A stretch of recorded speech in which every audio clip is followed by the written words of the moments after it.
বন্ধুরা, আমি ধনে পাতাগুলো সাফ করে ভালো করে আপনারা এরকমই নেবেন, দিলে ভালো হয়। তো রেসিপিটা চলুন বন্ধুরা দেখে নেওয়া যাক। আগে আমি ধনে পাতাগুলো সাফ করে ধুয়ে নিয়েছি। পাতাগুলো ধুয়ে ভালো করে জল শুকিয়ে নিয়েছি। এবার আমি এই দেখুন তাওয়ার মধ্যে নিয়ে নিয়েছি রসুন আর লঙ্কা আর পেঁয়াজ। এটাকে আমি ভালো করে একদম লাল লাল করে একটুখানি তেল দিয়ে ভেজে নেব। এরকম করে আমি ভালো করে একটু লাল লাল করে ভেজে নেবো। কারণ লাল লাল করে না ভাজলে বন্ধুরা কী হবে, এই পেঁয়াজের একটা জল থাকে, ওই জল আবার ওই ধনে পাতায়ও একটা জল জল থাকে, তাহলে একদম জল জল হয়ে যাবে। ওটাকে একদম শক্ত করে বাটতে হবে, তাহলে খেতে খুব সুন্দর হবে। এটা ইউনিক রেসিপি বন্ধুরা। এখানে সোসাইটির কাজ চলছে, অনেক আওয়াজও হচ্ছে, আপনারা একটু অ্যাডজাস্টমেন্ট করে দেখে নেবেন। এই দেখুন আমি এরকম করে ভালো করে এটাকে ভেজে নেব, একদম একটুও জল রাখবো না, লাল লাল করে ভেজে নেব। এবার এই পাতাগুলোকে আমি এরকম দাবিয়ে জল বের করে দেবো। এই দেখুন এরকম করে জল পড়ছে, এরকম করে জল বের করে দেবো। এই দেখুন ভাজা হয়ে গেছে, আমি এবার তুলে নেব শিলের মধ্যে। ধনে পাতাগুলো আমি একদম জল ভালো করে বের করে নিয়েছি, একটুও জল নেই। এবার আমি শিলের মধ্যে সব দিয়ে বেটে নেব। আমি এইভাবে সুন্দর করে এটাকে বেটে নেব।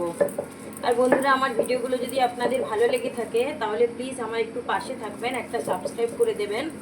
আর যারা কন্টিনিউ আমার ভিডিওগুলো দেখছেন বন্ধুরা, আপনাদের অসংখ্য অসংখ্য ধন্যবাদ। আর এইরকম ছোট ছোট রেসিপি আপনারা বানাবেন, খুবই ভালো খেতে। এটা দিয়ে ডাল একটু বানালেন, একটু ভাজাভুজি করলেই বাস হয়ে যাবে, আর কিছুই লাগবে না। এই রেসিপিটা ট্রাই করবেন, অবশ্যই আপনাদের ভালো লাগবে। আমি এরকম করে বেটে নেবো সুন্দর করে। এই দেখুন শক্ত শক্ত হচ্ছে, একটু জল বেরোচ্ছে না এটার মধ্যে দিয়ে। আমি দেখাই আপনাদের। এই দেখুন কত সুন্দর শক্ত বাটা হয়েছে। এমনি যদি আপনারা তাড়াতাড়ি মানে ধনে পাতাগুলো ধুয়ে তুরন্ত যদি বেটে ফেলেন তাহলে জল বেরোবে।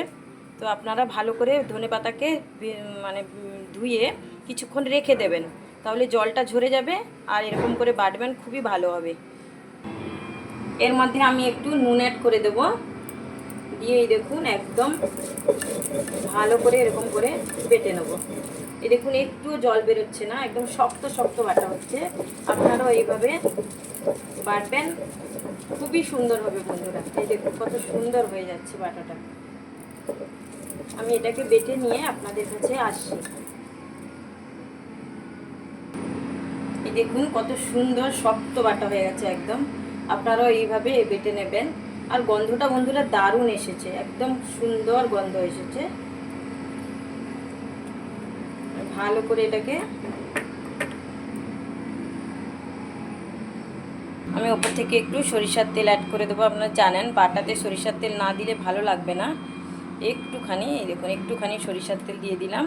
বন্ধুরা আজকে এই পর্যন্ত। এই দেখুন আপনারা ভালো থাকুন, সুস্থ থাকুন। আর অবশ্যই এই শীতের একটু একটু শীত পড়েছে, ধনেপাতা মানে অ্যাভেলেবল সব জায়গাতে আপনারা পাবেন। প্লিজ এরকম করে বানিয়ে খেয়ে দেখবেন, অবশ্যই ভালো লাগবে। আপনারা চলুন বন্ধুরা, তাহলে আজকে এই পর্যন্ত। আপনারা ভালো থাকুন আর সুস্থ থাকুন।